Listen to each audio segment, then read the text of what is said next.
नमस्कार। हमारी आज की चर्चा का विषय है महाकवि कालिदास तथा मेघदूतम।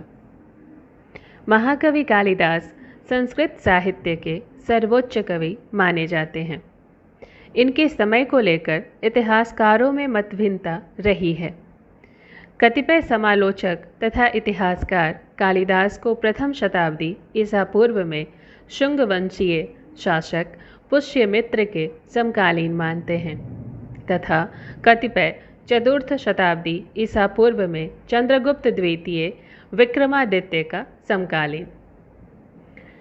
प्रथम शताब्दी ईस्वी में संकलित हाल की गाहा सत्सई, कथासरित सागर तथा जैन साहित्य के प्रबंध चिंतामणि, प्रबंध कोश, धनेश्वर सूरी के ग्रंथों में महाराजा विक्रमादित्य का उल्लेख मिलता है।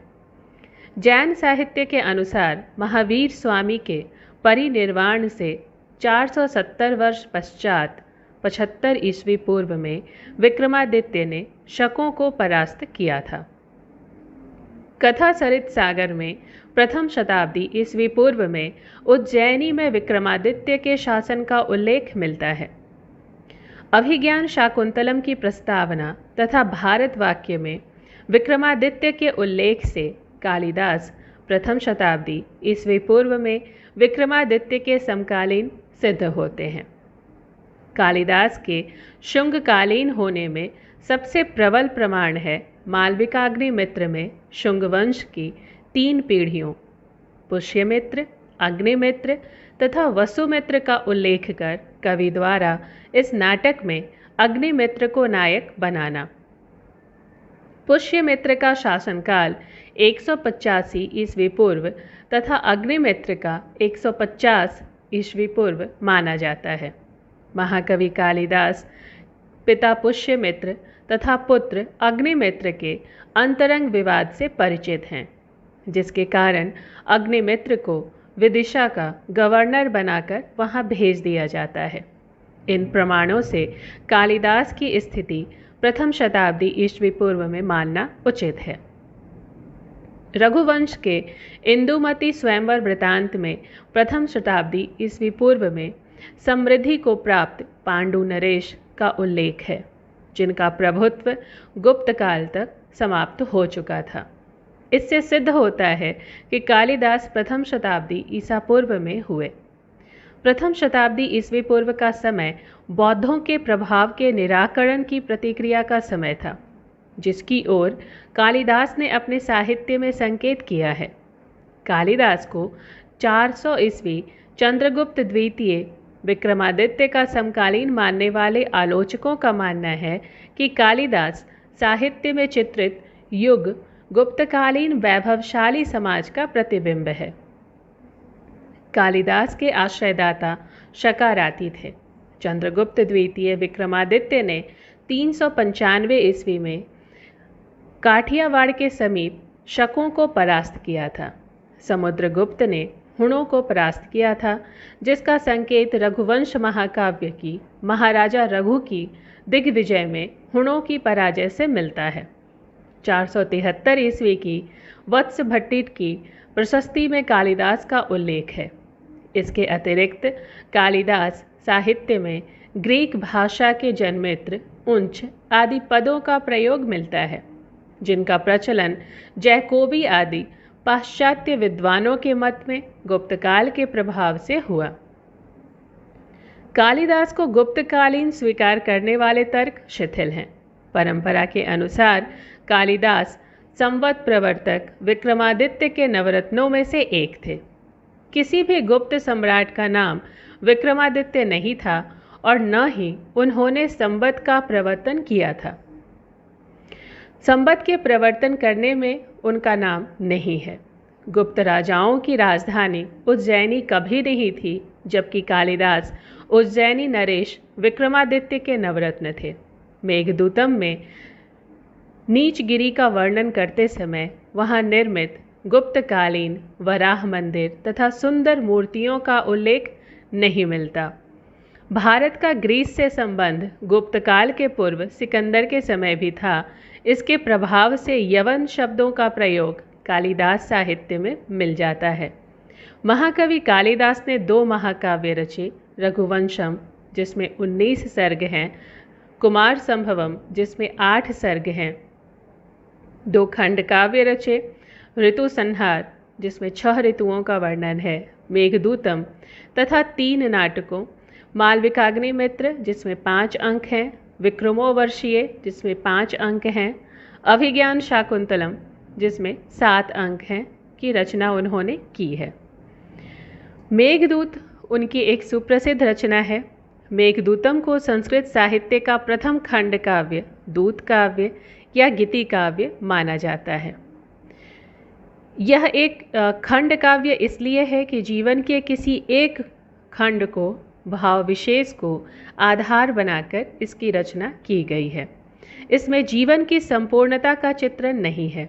मेघदूतम की कथा का उपजीव्य है ब्रह्म वैवर्त पुराण, जहाँ हेममाली नामक यक्ष को उसकी प्रियतमा विशालाक्षी के प्रणय में विलीन होने से कुबेर के कर्तव्य कर्म में असावधानी बरतने के कारण 1 वर्ष तक प्रियतमा से वियोग का श्राप मिला था। रामगिरी से अलकापुरी में निवास कर रही यक्षिणी तक यक्ष का संदेश पहुंचाने के लिए मेघ को दूत बनाने के कारण इसको दूत काव्य कहा जाता है। गेय छंद मंदाक्रांता में यह निबद्ध है।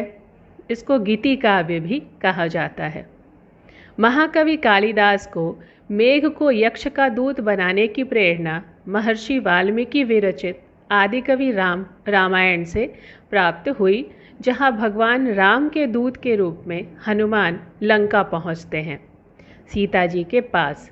मेघदूत में यक्ष तथा यक्षिणी अपने स्वामी धनपति कुबेर की कैलाश पर्वत पर स्थित राजधानी अलकापुरी में निवास करते थे। श्राप के पश्चात यक्ष अलकापुरी को छोड़कर रामगिरी नामक पर्वत पर निवास करने लगा।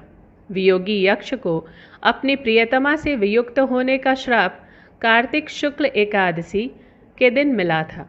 उसने रामगिरी पर निवास करते हुए आषाढ़ शुक्ल एकादशी के दिन आकाश में मेघ के दर्शन किए। मेघ दर्शन के समय श्राप की कार्तिक शुक्ल एकादशी से प्रारंभ कर आषाढ़ शुक्ल एकादशी 8 मास की अवधि व्यतीत हो चुकी थी और मात्र 4 मास शेष थे। मेघ को अपना मित्र बनाकर यक्ष उसके माध्यम से प्रियतमा के पास अपने कुशल क्षेम का संदेश भिजवाना चाहता है। उसको भय था कि आषाढ़ के प्रथम दिन अलकापुरी में मेघों को उपस्थित देखकर उसके विरह से व्याकुल उसकी प्रियतमा कहीं प्राण न त्याग दे। संदेश भिजवाने के पीछे यक्ष का उद्देश्य प्रियतमा के प्राणों की रक्षा करना था। महाकवि कालिदास द्वारा मेघदूत की रचना मंदाक्रांता छंद में की गई है। इसमें सामान्यतः 111 से 125 पद्य माने जाते हैं। पूर्व मेघ में पद्यों की संख्या 62 से 65 है तथा उत्तर मेघ में 49 से 53। दोनों भागों में लगभग 14 या इससे अधिक पद्य संपादकों द्वारा प्रक्षिप्त माने जाते हैं। पाठ्यक्रम में जो मेघदूत का अध्ययन निर्धारित है, इसके कथानक को हम जब देखें तो हमें पता चलता है कि कुछ प्रक्षिप्त अंश इसमें शामिल हैं। मेघदूत को सामान्यतः पूर्व मेघ तथा उत्तर मेघ इन 2 भागों में विभक्त करके पढ़ा जाता है। पूर्व मेघ में यक्ष द्वारा मेघ दर्शन किए जाने के अनंतर मेघ का स्वागत करने तथा उसके माध्यम से प्रियतमा तक संदेश भेजने हेतु रामगिरी से अलकापुरी पर्यंत मार्ग का वर्णन मिलता है। पूर्व मेघ का वर्णन यक्ष द्वारा रामगिरी पर्वत पर आषाढ़ शुक्ल एकादशी के दिन मेघ के दर्शन से होता है। इसमें यक्ष द्वारा मेघ का स्वागत करने तथा उसकी प्रियतमा तक संदेश पहुंचाने हेतु मेघ से निवेदन करने का वर्णन है। मेघ मार्ग में रामगिरी से कैलाश पर्यंत यक्ष के मार्ग में आने वाले सभी प्रमुख प्राकृतिक स्थानों, पर्वत, नदियों, तीर्थों आदि के महत्व का वर्णन इसमें है। उत्तर मेघ में महाकवि ने अलकापुरी के वर्णन के अनंतर यक्षिणी के निवास स्थान का, यक्षिणी के विरही स्वरूप का तथा यक्ष द्वारा दिए गए संदेश का वर्णन किया है। महाकवि ने उत्तर मेघ का प्रारंभ कुबेर की नगरी अलकापुरी के अद्वितीय स्वरूप के वर्णन से किया है। मेघ को यक्ष अलकापुरी में स्थित अपने निवास की पहचान कराता है। यहाँ निवास करती विरहणी यक्षिणी के स्वरूप का महाकवि ने विस्तार से वर्णन किया है। अंत में यक्ष अपना संदेश मेघ को सुनाता है। मेघ का अपनी प्रियतमा से कभी फिर वियोग ना हो, यक्ष के इस आशीर्वाद के साथ ही यह खंड काव्य पूर्णता को प्राप्त होता है। धन्यवाद।